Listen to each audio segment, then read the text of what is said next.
On tombe dans la section des crédits plastiques. Je t'ai préparé 4 questions là-dessus. Qu'est-ce que c'est exactement un crédit plastique CSR 25 pour quelqu'un qui découvre? C'est très simple. Je l'ai un petit peu commencé à en parler tout à l'heure au tout début.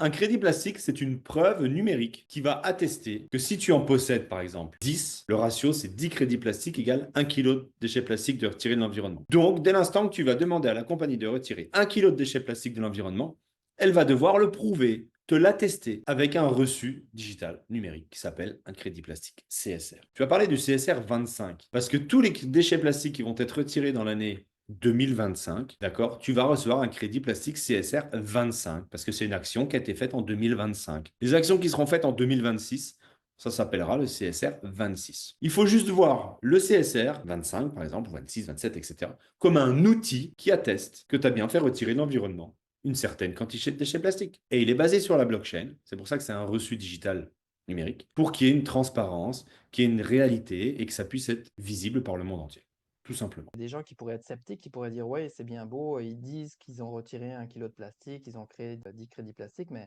comment c'est vérifié? Est-ce qu'il y a des compagnies externes, Ouais, justement? ouais, c'est audité. Des compagnies externes qui auditent ce que fait la compagnie.